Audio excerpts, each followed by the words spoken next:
بسم الله الرحمن الرحيم أعوذ بالله من الشيطان الرجيم بسم الله الرحمن الرحيم السلام عليكم ورحمة الله وبركاته إن الحمد لله نحمده ونستعينه ونستغفره ونعوذ بالله من شرور أنفسنا ومن سيئات أعمالنا من يهده الله فلا مضل له ومن يضلله فلا هادي له أشهد أن لا إله إلا الله وأشهد أن محمدا رسول الله اللهم صل وسلم وبارك على محمد صلى الله عليه وسلم وعلى آله وصحبه ومن تبعهم بإحسان إلى يوم الدين أما بعد alhamdulillah bini'matihi tatimmus shalihat. Kata Rasulullah sallallahu alaihi wasallam, barang siapa seorang hamba yang mengucapkan kalimat ini, maka Allah menghitung hamba ini menjadi abdan syakura, hamba yang sangat pandai mensyukuri nikmatnya. Kalimat ini adalah alhamdulillah bini'matihi tatimmus shalihat. Sudah hafal Bapak Ibu? Belum? Coba ulangi setelah saya. Alhamdulillah bini'matihi tatimmus shalihat. Sudah hafal? Sekali lagi. Alhamdulillah bini'matihi tatimmus shalihat. Sudah hafal?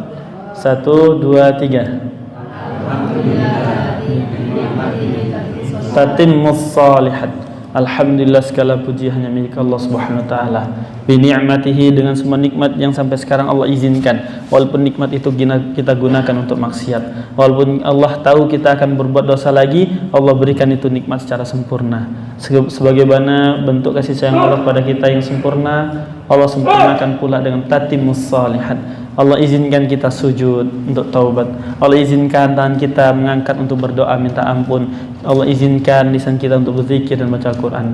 Alhamdulillah. Yang kedua kalinya, salawat beserta salam kita hadiahkan kepada Nabi Muhammad sallallahu alaihi wasallam, yang mana salawat itu bisa memberikan kesembuhan yang tak mampu disembuhkan oleh apapun. Salawat itu mampu memberikan kelapangan apapun sempitnya, yang mana salawat itu bisa memberikan penerangan, sebagaimana disebutkan bisa memberikan syafaat nanti di akhirat. Ternyata di dunia pun bisa memberikan syafaat, dengan syarat ketika bersalawat kita faham artinya, kemudian kita resapi dengan rasa. Kita resapi dengan rasa cinta, rasa rindu kita kepada Nabi Muhammad sallallahu alaihi wasallam. Bapak Ibu yang dimuliakan Allah Subhanahu wa taala, jazakumullah khairan. Semoga Allah balasi kebaikan untuk para pengurus masjid ini, dan barakallahu fikum untuk seluruh jamaah yang bersedia dan berkenan hadir di kajian maghrib ini. Alhamdulillah, semoga yang hadir di sini Allah lapangkan seluruh kesempitannya, Allah sehatkan seluruh sakitnya, Allah kuatkan fisik dan jiwanya, Allah tenangkan hati dan keluarganya, dan semoga yang hadir di sini Allah lunasi seluruh hutang-hutangnya, dan Allah limpah ruahkan seluruh rezekinya beserta anak cucu dan keturunannya. Bapak Ibu yang dimuliakan Allah Subhanahu wa taala, saya bersafari bersama tim itu membawa yang namanya SAR, Sehat ala Rasulullah. Ini bukan ormas, ini bukan partai, ini juga bukan sebuah perkumpulan, ini juga bukan organisasi apapun itu namanya. Karena ini murni ajakan untuk menghidupkan sunnah Nabi Muhammad sallallahu alaihi wasallam. Karena banyak dari kita yang terlihat baik-baik saja ternyata sedang menahan sakit. Banyak dari kita yang terlihat kuat ternyata di dalamnya masih menyimpan luka. Banyak dari kita yang merasa bahagia tersenyum di wajah tetapi hatinya menangis. Banyak dari kita yang berpura-pura tenang padahal pikiran dan hati sedang kacau, sedang gelisah, enggak menentu. Banyak dari kita yang terlihat santai tapi hati dan pikirannya sedang kemana-mana memikirkan solusi. Ternyata kata Allah, Wa idza sa'alaka 'ibadi anni fa inni qarib. Kata Allah itu, kalau wahai Muhammad ada hambaku yang menanyakan tentangku, jawab sesungguhnya aku sangat dekat. Allah tak pernah jauh, tetapi kita yang selalu menjauh. Kata Allah, ud'uni fastajib lakum. Doalah kepadaku, minta apapun pasti Allah kabulkan. Tapi nyatanya berapa lama yang sakit berdoa tak kunjung Allah sembuhkan. Berapa banyak dari kita yang sudah menikah, anaknya menikah atau saudaranya menikah, lama menikah tapi tak Allah berikan keturunan. Banyak dari kita yang sudah lama sendiri, atau banyak dari kita sekarang sedang membutuhkan banyak solusi dan ketenangan hidup. Ternyata gak jauh-jauh solusinya, kita aja yang terlalu jauh, Bapak Ibu.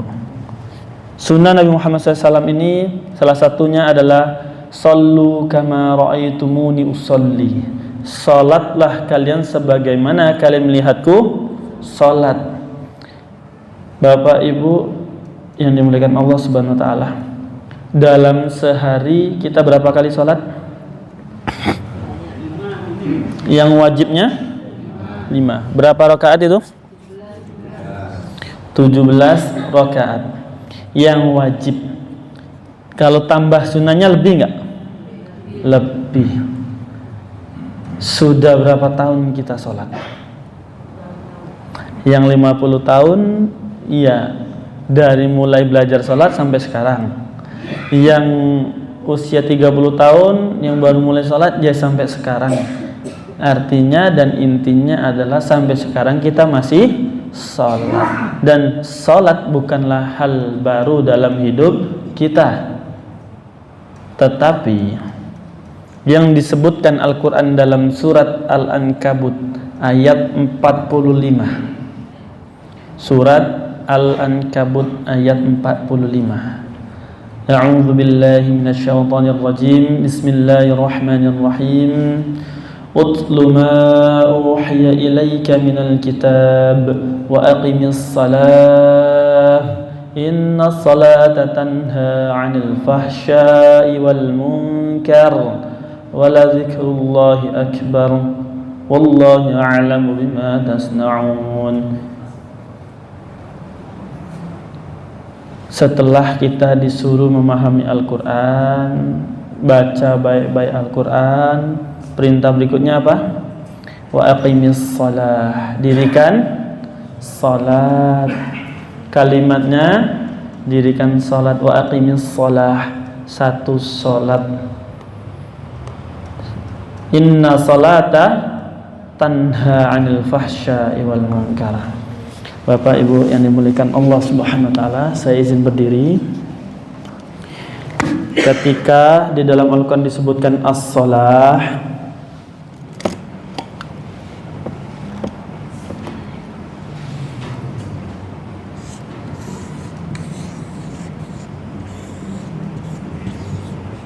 as-salah itu artinya satu solat, solat sunnah.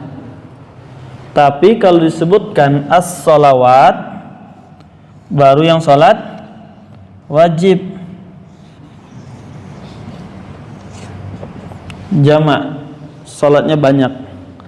Hafidhu ala salawati wa salawatil wusta. Yang disuruh jaga itu kalimatnya hafidhu. Hafidh.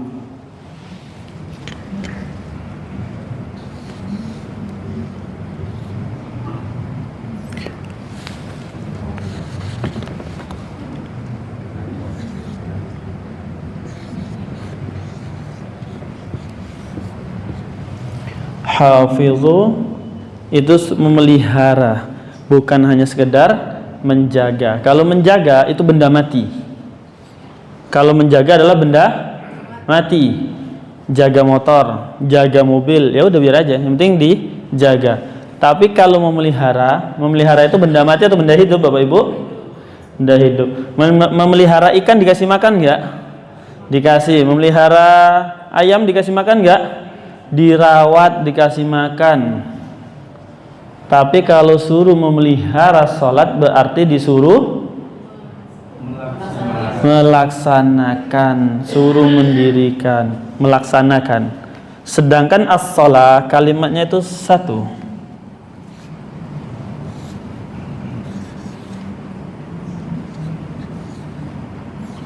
Wa aqimus shalah.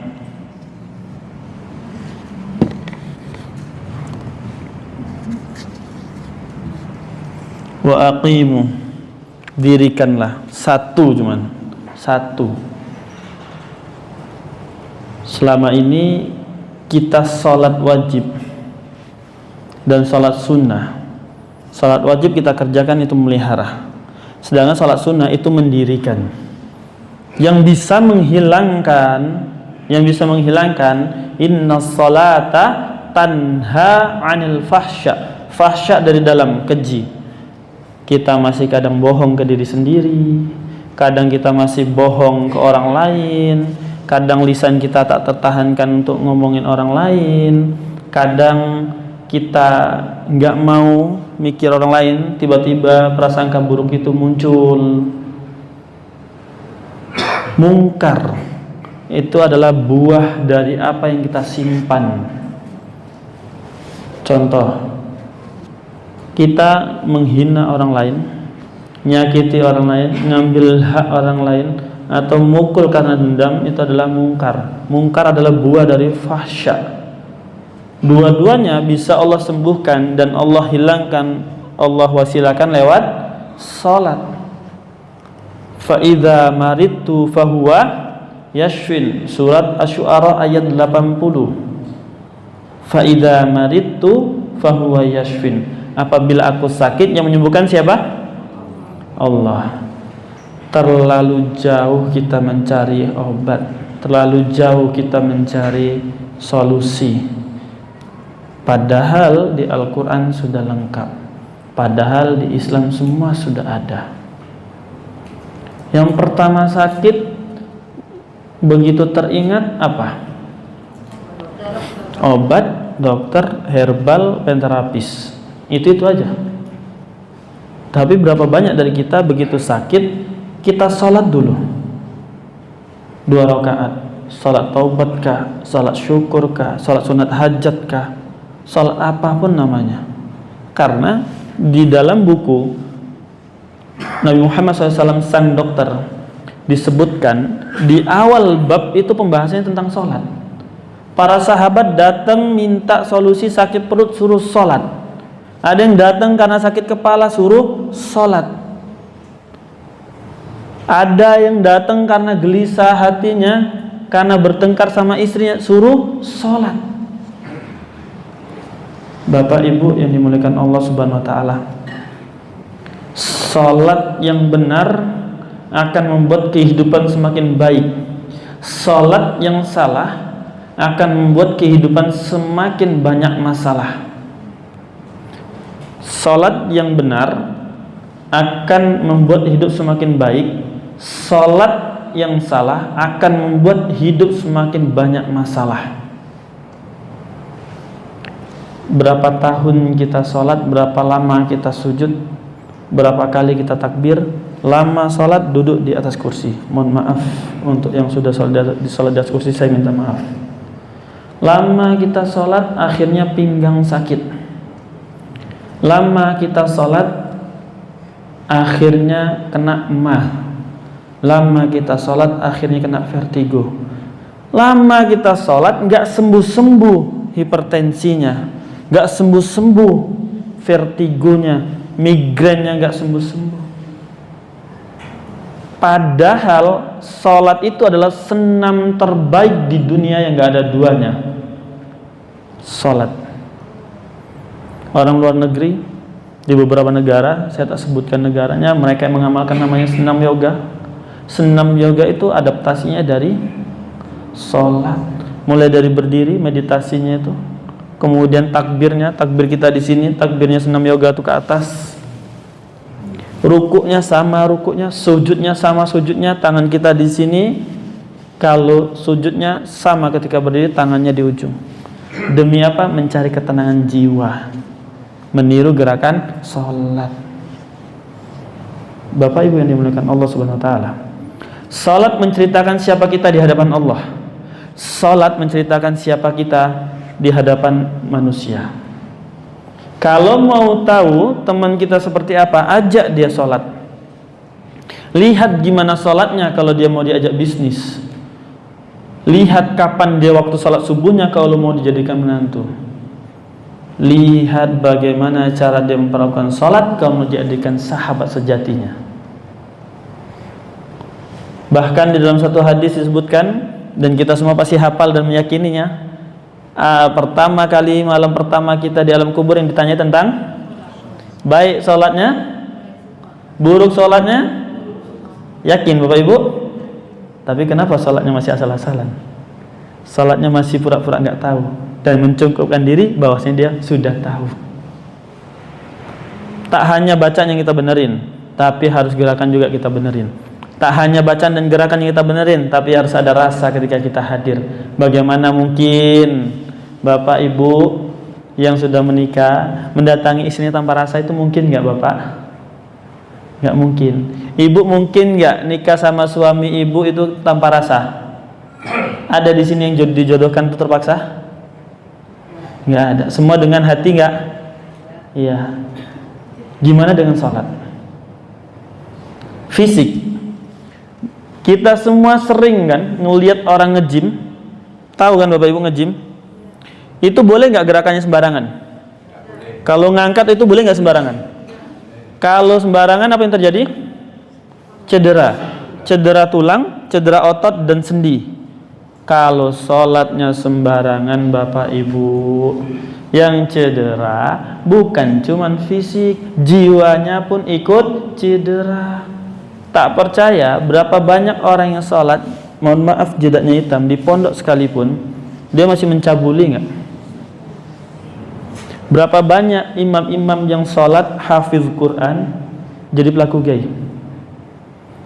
Berapa banyak dari kita yang sholat rajin tapi mulutnya jahatnya setengah mati ke tetangga? Berapa banyak yang ahlinya ke masjid tapi dia suka menghakimi orang? Berapa banyak Bapak Ibu? Banyak. Kenapa? Karena sholatnya yang bermasalah. Bapak Ibu yang dimuliakan Allah Subhanahu wa taala, di waktu yang singkat ini coba mohon diperhatikan. Mungkin saya minta bantuan Ustadz, boleh? Saya minta bantuannya. Menghadap ke depan. Ketika sholat berdiri, itu menceritakan karakter kita dari awal. Dan ini ada di kitab, saya tak tahu ingat apa nama kitabnya karena saya bahas itu tentang kesehatan, tentang sholat. Nabi Muhammad SAW sang dokter itu dijelaskan lengkap di dalamnya. Mulai ketika kita berdiri itu menceritakan siapa kita. Pertama, ketika berdirinya lebih kecil daripada bahu, karena standar yang benarnya adalah lebarnya sesuai dengan bahu kita. Kalau gemuk ya dilebarkan sedikit, kalau kurus ya jangan lebar-lebar, disesuaikan aja. Ketika dia lebih kecil daripada bahu, ini orangnya kalau mau masuk surga sendirian, tidak mau ajak-ajak orang lain. Kenapa? Dia yang penting ibadahnya jangan diganggu. Orang maksiat dia nggak akan ganggu. Zona nyaman. Dia nggak peduli orang tuh mau maksiat lah. Yang penting aku ibadah. Yang penting aku ke masjid. Karena jadi baik itu mudah, yang sulit adalah menjadi manfaat. Apa Bapak Ibu? Menjadi baik itu mudah, yang sulit adalah menjadi manfaat. Khairun nas anfa'uhum linnas. Sebaik-baik manusia adalah yang bermanfaat untuk manusia lainnya. Jadi baik mudah, jadi bermanfaat susah. Dimulai dari mana? Dari sholat. Berdiri lebih kecil pada bahu, orangnya egois. Dia maunya dimaafkan, sulit memaafkan. Tuh Ibu, kenapa sulit memaafkan? Egois. Baiki dulu sholatnya, dia akan mudah memaafkan. Dia maunya dimengerti ketika dia melukai, tapi ketika dia dilukai dia gak pernah mau mengerti. Ketika dia disakiti, dia maunya menghakimi. Begitu dia menyakiti, dia maunya dipeluk, gak mau dihakimi. Ini egois. Kalau lebar, lebih lebar. Pernah lihat ini? Nah, ini ciri khas menjadi panitia surga. Kenapa? Semua disalahkan, betul nggak? Dia aja yang betul, semua salah. Dia jadi panitia surga. Kalau dia benar, dia nyalakan orang. Kalau dia salah, mencarikan kambing hitam. Itu karakternya. Karakter sholat aja bisa dibaca loh. Berdirinya sembarangan, serampangan gini. Ini kalau dia berdirinya masih karena memang dasar nggak taunya, masih dimaklumi. Tapi begitu dia tahu, dia tetap kayak gini. Ini ciri khas orang, dia nggak tahu, dia pura-pura nggak tahu, dikasih tahu nggak mau tahu. Itu ketika berdirinya sembarangan. Semua menghadap ke kiblat. Semua menghadap ke kiblat, lurus.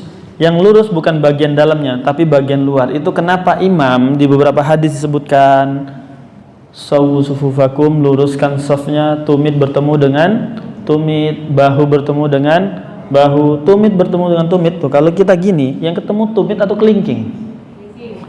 Kelingking. Apalagi kalau berjauhan.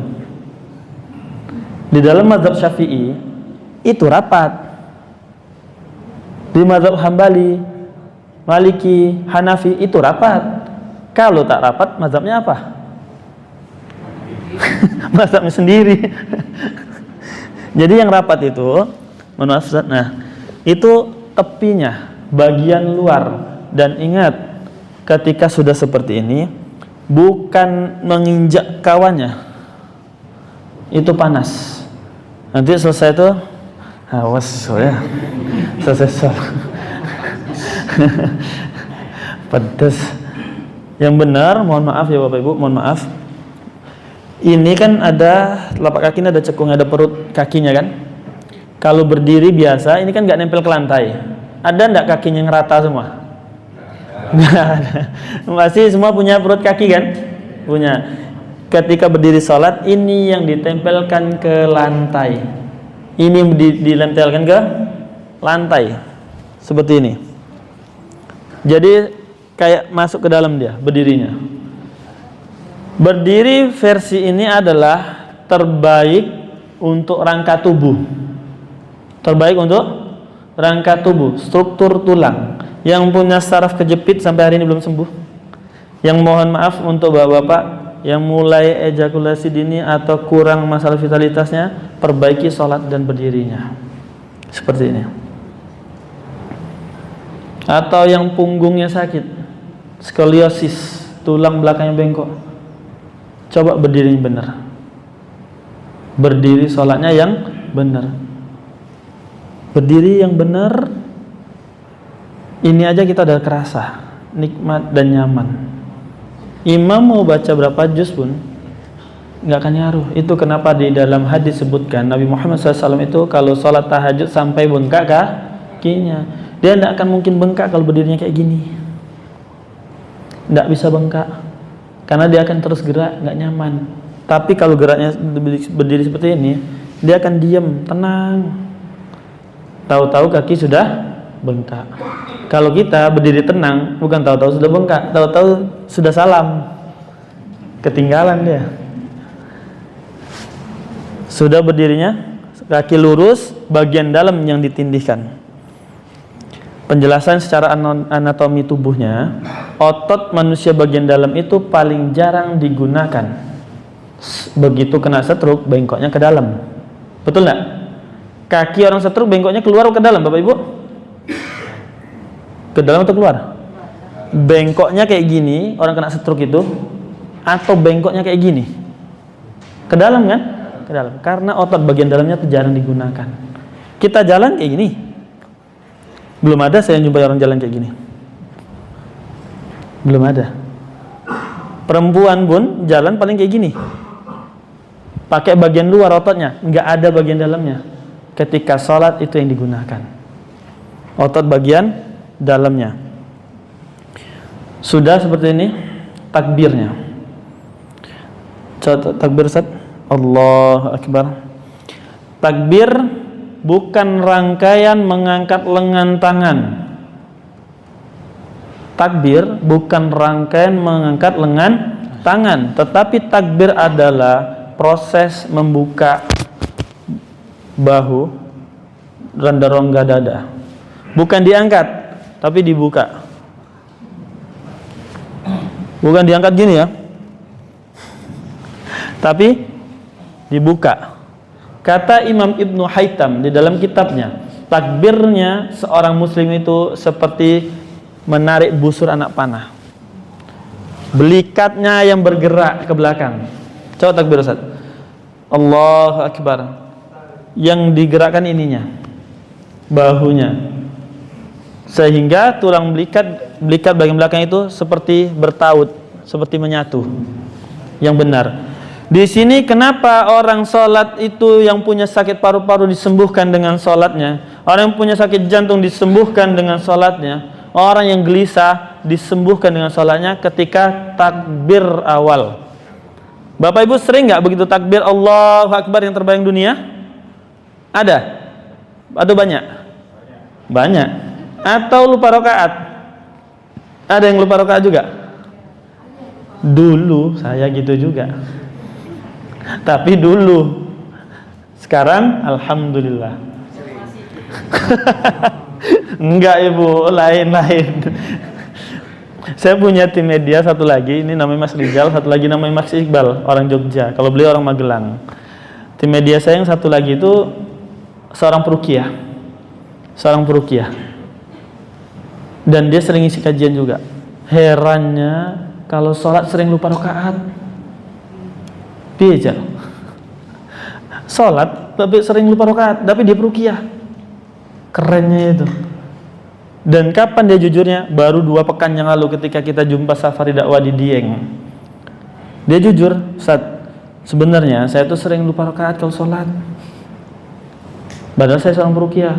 Dan saya sering gak tenang, was-was. Begitu sudah memperbaiki sholatnya, alhamdulillah sekarang gak pernah lagi dia lupa rakaat. Lebih tenang. Takbir Allahu Akbar. Boleh di sini, boleh di telinga. Itu nggak ada masalah. Yang masalah penempatannya. Kalau berjamaah begitu rapat, ya usahakan di sini supaya nggak ganggu. Jangan di telinga. Itu nggak jadi sholat, jadinya sikut-sikutan itu. Geger. Jadi sholatnya di sini. Nggak apa-apa. Perempuan sama nggak? Sama nggak? Sama. Karena kakinya masih 2, tangannya masih 2, kepalanya juga masih 1. Belum bercabang. Bahaya ini kode. Itu takbirnya di sini. Nggak usah terlalu lebar di sini. Karena kita berjamaah. Kalau sendirian boleh nggak? Boleh kayak gini. Boleh. Kalau sendirian sholat sunnah. Allahu Akbar. Aman. Begitu meletakkan tangan boleh enggak? Azan Isya? Belum. Coba set takbir. Takbir. Allahu Akbar. Oh. Siap. Maaf nih. Oh, maaf. Ya, begitu takbir Allahu Akbar. Nah, boleh di atas perut, boleh di sini. Ini untuk kesehatan enggak ngaruh. Untuk kesehatan enggak ngaruh. Boleh di sini, boleh di sini, boleh di sini. Ya nggak boleh selesai takbir kayak gini. Atau letaknya di belakang. Ini kurang waras sedikit ya. Jadi letaknya boleh di sini, boleh di sini, boleh di sini. Tak mengapa. Sudah? Telapak tangan semua ngadap ke kiblat. Tak boleh rapat banget, tak boleh renggang banget. Sedang. Allahu Akbar. Pandangan tak boleh kemana-mana. Yang mandang ketika sholat dan tempat sujud, kan hadisnya janganlah kalian sholat itu seperti orang sedang mandang langit-langit, jadi kemana-mana. Kalau bapak ibu jumpain orang kayak gini, orang ini sering dusta, dia nggak bisa dipegang janjinya, karena dia menghadap ke Robnya aja nggak mau serius, apalagi ke manusia. Dan ini sudah karakter. Dalilnya apa? Orang munafik itu tidak akan berdiri sholat kecuali dia berdiri dalam keadaan malas. Malas itu tidak serius, betul tidak? Betul. Malas dia berdirinya, sambil ngayatin apa itu. Tapi dia lihat tempat sujud. Yang punya minus, plus, apalagi walaupun jauh walaupun dekat, kalau ada uang langsung nampak. Nah itu lihat tempat sujud, lepas kacamata waktu sholat, lepas kacamata. Ketika sujud jangan menjem tapi buka. Sujud yang lama. Sudah? Sekarang ngadepnya ke sana. Ngadepnya ke sana. Ruku.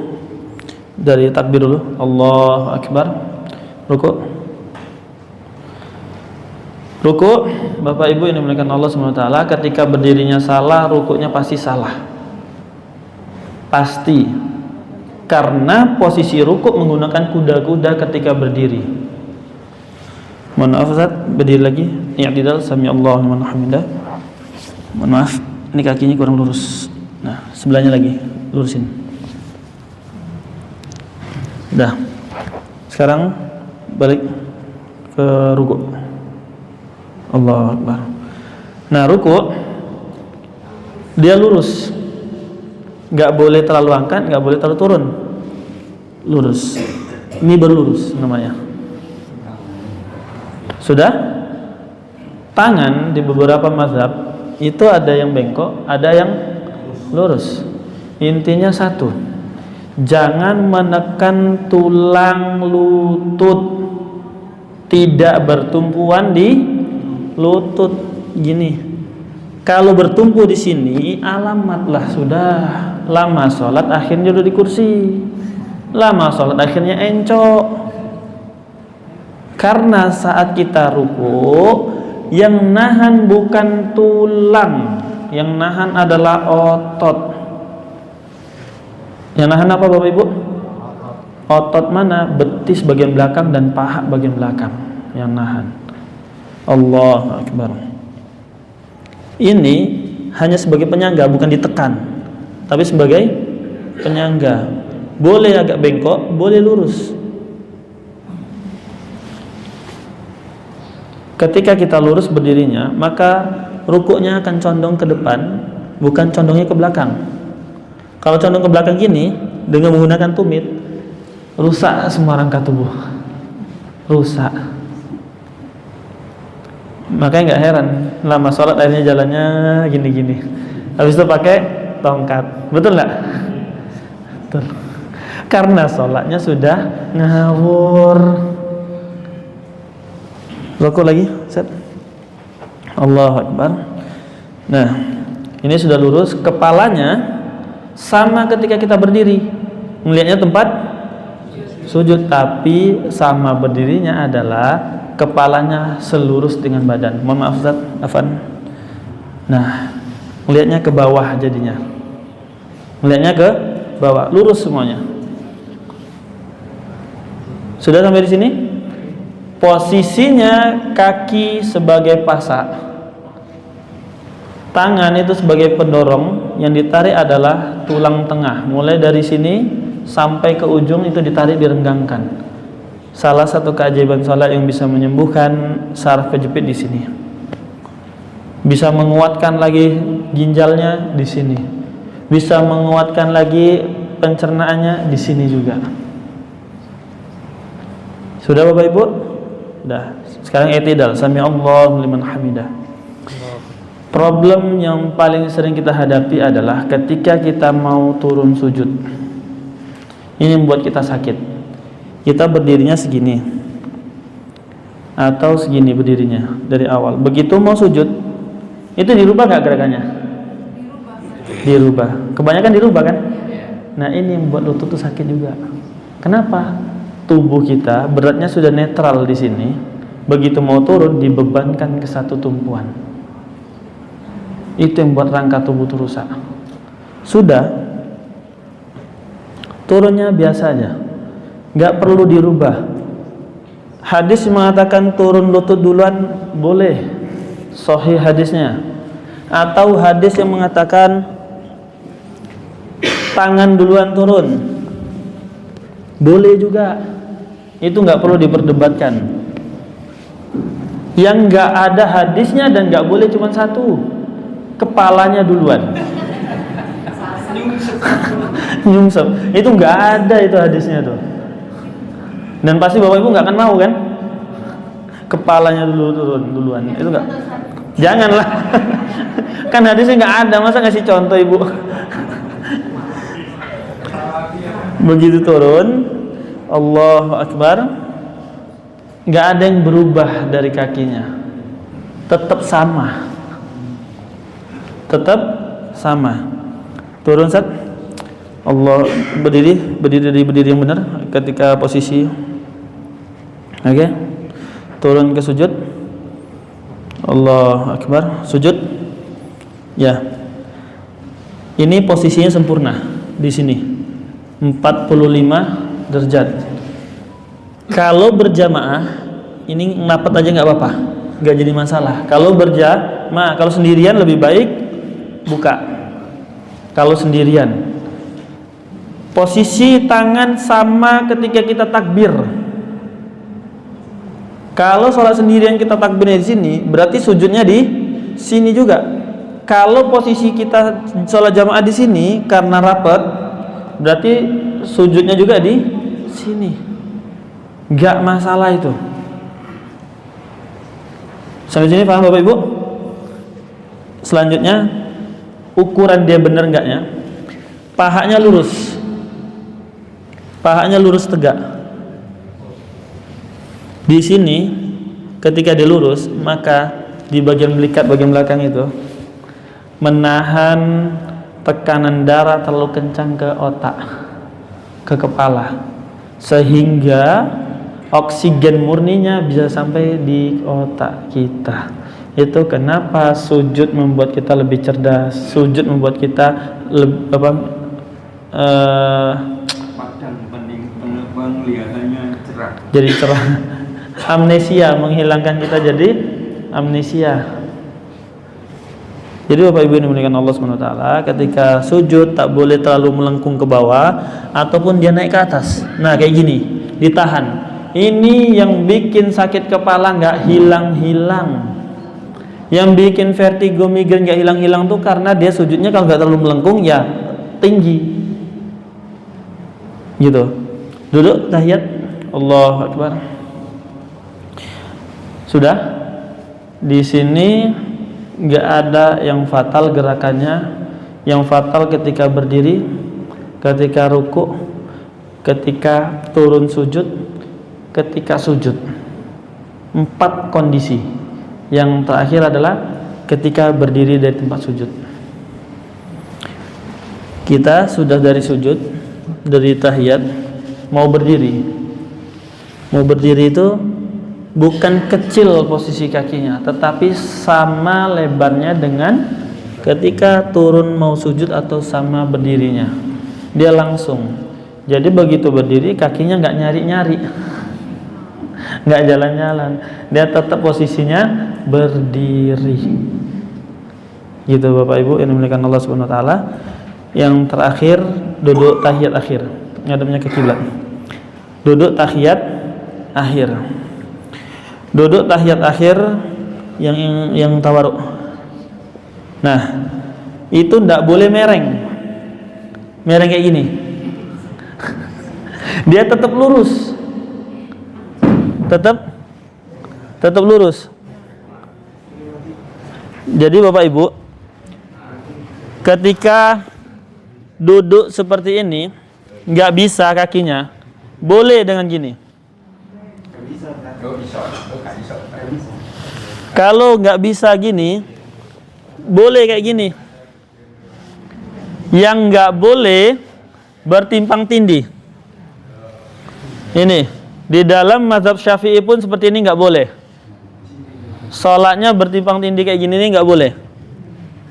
Kalau nggak bisa seperti ini aja boleh. Atau ketika kakinya terluka, boleh kayak gini. Itu ketika kakinya ada luka atau kita nggak memungkinkan, itu boleh. Sudah azan Isya? Alhamdulillah, jazakallah khair Ustaz. Silakan. Bapak Ibu yang dimuliakan Allah Subhanahu wa taala. Gerakan salat ini tak akan sempurna jika kita nggak mau betul-betul dari hati. Kalau nggak diperbaikin gerakan salatnya, kita nggak akan pernah dapat rasanya nikmat salat, rindu dengan salat. Kalau rindu sholat itu nggak dapat, kita nggak akan bisa memperbaiki waktu sholatnya. Ketika seseorang sedang memperbaiki waktu sholatnya, sesungguhnya Allah sedang memperbaiki kehidupannya. Ketika seseorang sedang memperbaiki gerakan sholatnya, sesungguhnya Allah sedang menyehatkan fisik dan jiwanya. Ketika seseorang sedang memperbaiki rasa cinta dan rindu ke sholatnya, sesungguhnya Allah sedang menambahkan iman dan takwa dalam dadanya. Ingat Bapak Ibu? Sudah? Bisa ngulangin? Ini kita azan, setelahnya langsung sholat atau gimana? Lanjut sebentar atau langsung sholat? Lanjut sebentar, baru sholat? Baik, siap. Silakan azan loh.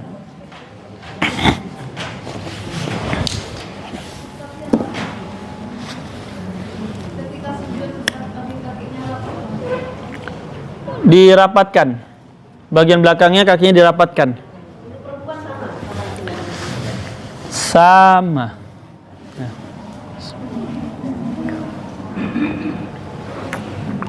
Untuk wajah apakah cukup tidak atau dengan hubungan?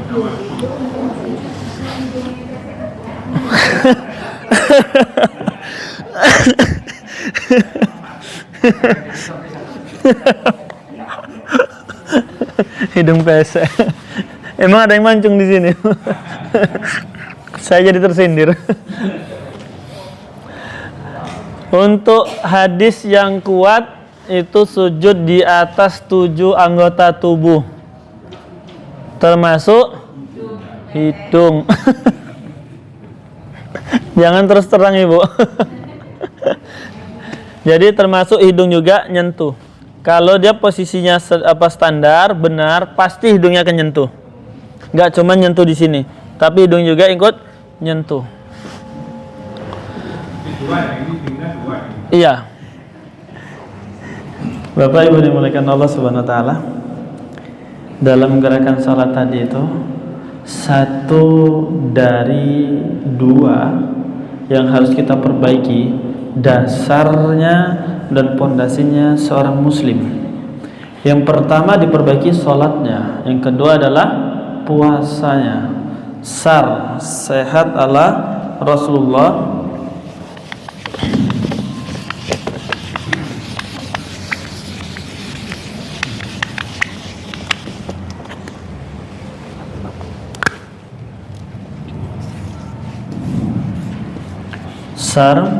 Sehat ala Rasulullah. S-nya ini ada dua. Yang pertama itu saum,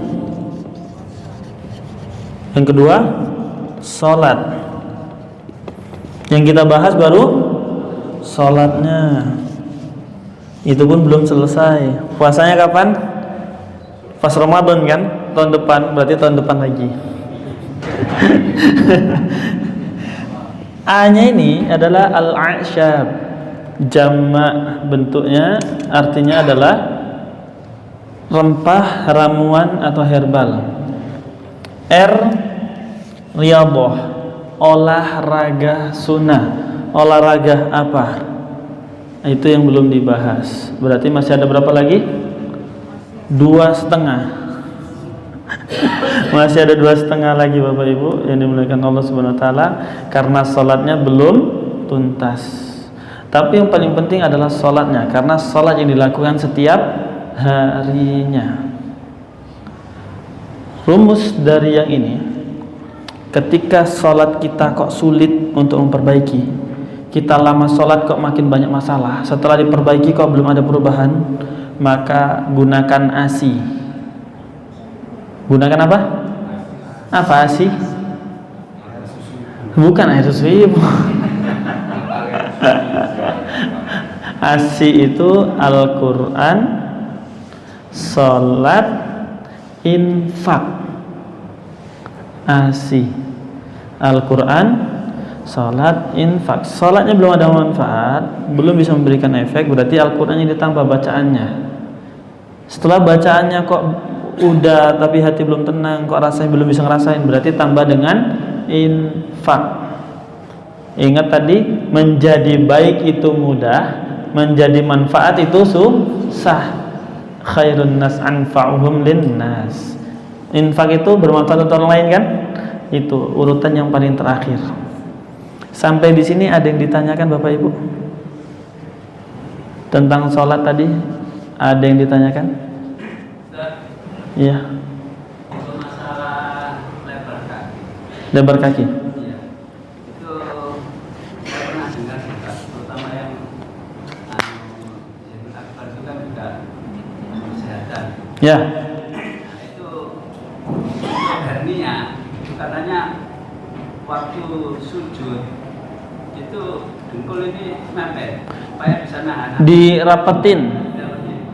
Gimana terawat? Posisinya dirapetin gini waktu sujud supaya nahan di sini. Bapak Ibu yang dimuliakan Allah Subhanahu wa taala, hernia itu kalau sudah ada hernia bagusnya jangan dibiarin. Dikasih perawatan. Perawatannya apa? Dengan perban. Perbannya biasanya pakai jari. Itu ngikat, dikasih ganjel di sininya. Supaya dia kembali lagi kuat. Untuk sujud, untuk kesehatan boleh dirapatkan, boleh dilebarkan. Itu. Tapi mana yang lebih bagus dilebarkan. Kalau untuk hernia gimana? Untuk hernia pakai yang tadi tuh, penahan perbannya. Cara ngikat perbannya gimana? Kawan-kawan kita ajarkan. Karena di sini nggak ada yang kena hernia kan? Nggak ada. Semoga Allah sehatkan selalu. Gitu Pak. Jadi lebih bagus mana? Atau Lebih bagus dipakai perban untuk sujudnya, kakinya kalau udah pakai perban lebih bagus dilebarin. Gitu. Tapi kalau dia nggak pakai perban, dirapetin. Gitu jawabannya. Jadi lebih bagus mana? Ketika dia sudah ditanganin, sudah pakai perban, berarti tetap lebar. Kalau dia belum ditanganin, berarti dirapatkan. Gitu Bapak. Wallahu a'lam bishawab. Ada lagi yang mau ditanyakan? Silakan Ibu.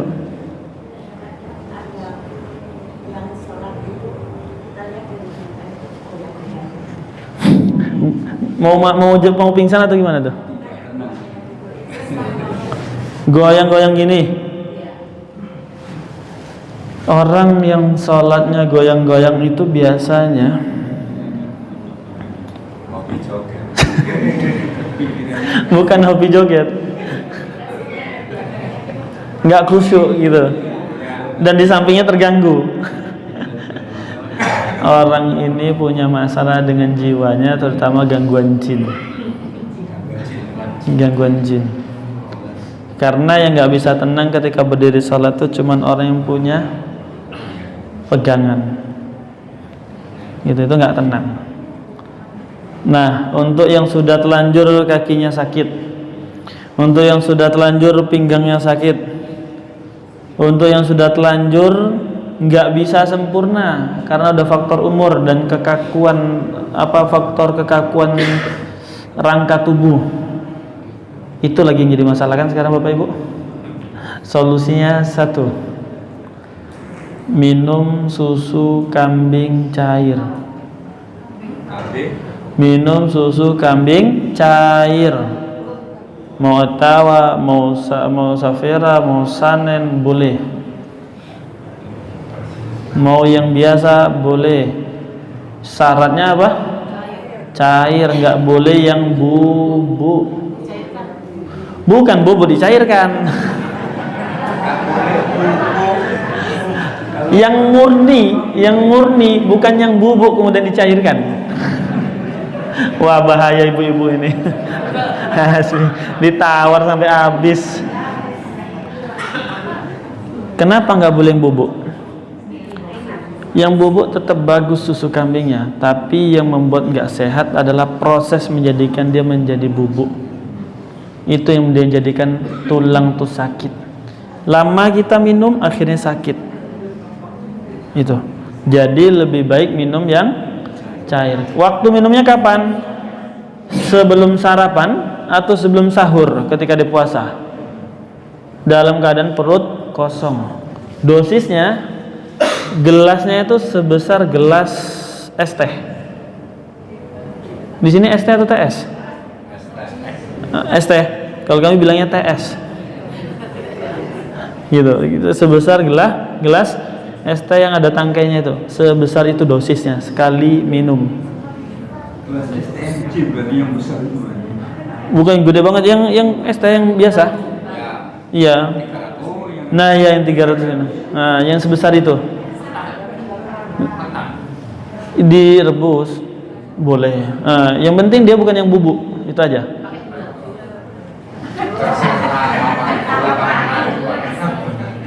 Jangan pakai gula. Murni.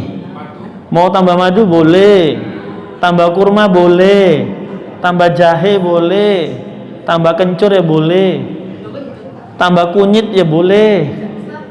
Susunya nggak pakai dipanasin. Direbus boleh. Dipanasin boleh, mau langsung dari kambingnya juga boleh. Itu yang baik. Itu. Karena susu terbaik untuk manusia adalah susunya manusia, ASI. Tapi kalau nggak memungkinkan untuk minum ASI, susu kambing yang boleh untuk minum manusia. Karena hadisnya kambing itu ada keberkahan, yang memelihara kambing Allah berkahi rumahnya dan sekitarnya, yang tempat melihara kambing itu Allah berkahi. Gitu Bapak Ibu yang dimuliakan Allah SWT. Jadi dari A sampai Z sudah selesai. Kalau sudah, sholat isya ini kita praktekin. Coba nanti berdirinya diperhatiin. Jangan batin. Kemarin waktu saya di Kudus itu pada batin. Selesai praktek ya sama, habis isya habis waktu masuk isya azan, lanjut lagi kayak gini. Selesai itu praktek sholat. Kok masih ada yang ngeyel kayak gini, yang di belakang ngelihat, batin, dosa ya. Jadinya dosa, nggak dapat pahala. Jangan batin, udah biarin aja gitu. Tapi risih, ya udah biarin aja. Kita nggak usah peduliin. Dia berarti nggak mau berubah, udah gitu aja. Tapi kalau dia udah berubah, ya nggak usah dibatin juga, biarin gitu loh. Karena kemarin pernah batin. Ini orang dikasih tahu nggak mau berubah katanya. Oh itu sholatnya udah dosa aja tuh isinya. Karena setiap kita itu berbeda-beda. Setiap kita ada yang mau menerima kebaikan Tuhan dengan penuh hati, mau dia berubah. Ada dia yang alah gitu aja kok repot. Gitu. Karena ini adalah sholat. Apa? Sholat. Sebagai penutup buat ibu-ibu. Sebagai penutup buat ibu-ibu. Kenapa kok ibu-ibu? Bukan. Karena paling banyak penghuni surga adalah wanita. Wanita, Ibu. Jangan seuzon. Karena satu laki-laki dibersamai dengan 70.000 lebih banyak perempuannya. Tapi penghuni neraka juga lebih banyak perempuannya. Supaya ibu bisa sabar, bisa ngerem lidahnya, biar ibu seuzonnya nggak kemana-mana. Kalau ada kawannya menggibah dia bisa tahan. Perbaiki sholatnya mulai dari pakaian. Kenapa dari pakaian? Yang bapak-bapak, Ketika mau kondangan sama nggak dengan waktu sholat kayak gini pakainya? Sama, gini aja udah pergi. Tapi kalau ibu-ibu, mungkin nggak kondangan pakai mukena? Kalau mukenanya dibuka, dalamnya daster nggak? Mungkin nggak kondangan pakai daster? Lah kalau menghadap Allah aja sembarangan, gimana coba ceritanya? Menghadap untuk kondangan, untuk pergi lebih bagus pakaian daripada untuk sholat. Wajar ndak jeleknya itu ndak hilang-hilang? Wajar ndak ibu? Wajar ndak suaminya salah dikit diungkit yang 10 tahun lalu? Wajar ndak anaknya salah dikit diomel sampai pedes panas merah telinganya? Wajar ndak ibu ndak pernah sembuh dengan lukanya? Perempuan itu paling cepat sembuh sebenarnya, tetapi perempuan itu mudah menghakimi. Itu masalahnya. Perempuan itu paling cepat sembuhnya, tapi perempuan itu paling mudah menghakimi. Seolah-olah dia yang paling menderita. Cara menghilangkannya gimana? Perbaiki cara menghadap kepada Allah. Ini bukan hal perkara mudah, bukan hal perkara yang sepele. Lebih kita indahkan menghadap kepada Allah daripada menghadap ke kondangan. Kalau kita nggak mungkin menghadap ke kondangan dengan baju daster, dengan mukena, maka usahakan ketika sholat pakai mukenanya yang terbaik. Nggak bisa yang beli yang mahal, pakai yang paling bersih.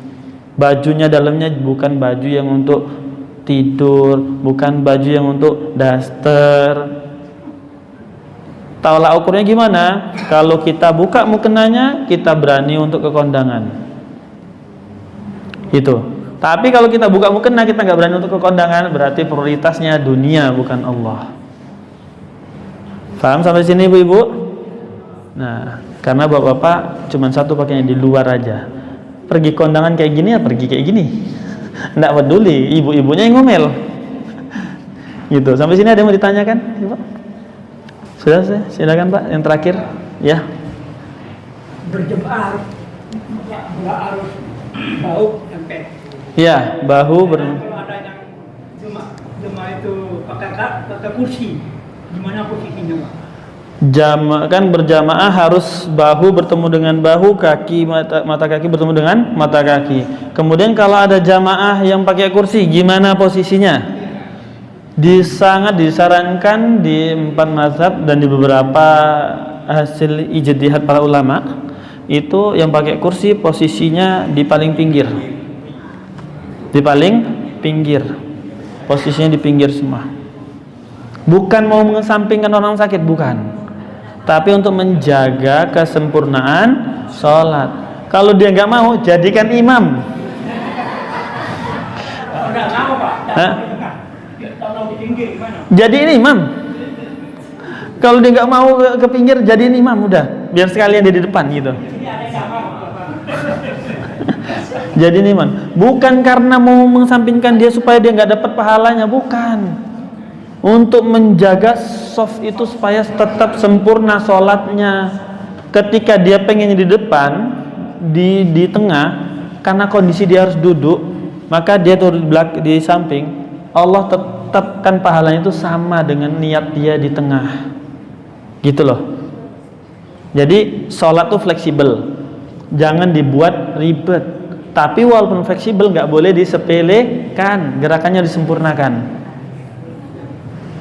Sholat itu fleksibel, nggak bisa sholat berdiri, sholat duduk, nggak bisa duduk berbaring, nggak bisa berbaring dengan isyarat, nggak bisa dengan isyarat disolatin. Udah siap Bapak Ibu?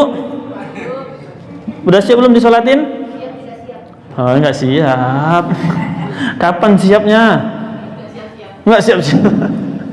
Ya udah, kalau nggak siap-siap kita siapkan dulu saat isyanya biar kita cepat pulang karena sudah lapar kan? Ya, Bapak Ibu. Kalau jemaah itu berjemaah, tapi suaranya keras, anak imam itu Pak. Oh, jamaahnya suaranya terlalu keras kemudian mengganggu yang lainnya. Ini pernah disebutkan dalam hadis dan dalam riwayat, kalau sholat itu jangan mengganggu. Kalau sholat itu jangan mengganggu mulai dari baunya, makan bawang kalau dulu, kalau sekarang makan pete jengkol. Itu yang kedua, suaranya itu cukup di dia aja, sampai dia bacaannya lebih kuat daripada yang lainnya dan mengganggu orang lain, maka resiko dan konsekuensinya adalah salat dia itu bisa berganti pahalanya ke orang ini, atau dia salatnya justru mendapatkan dosa. Gitu. Kapan boleh kayak gitu? Salat sendirian.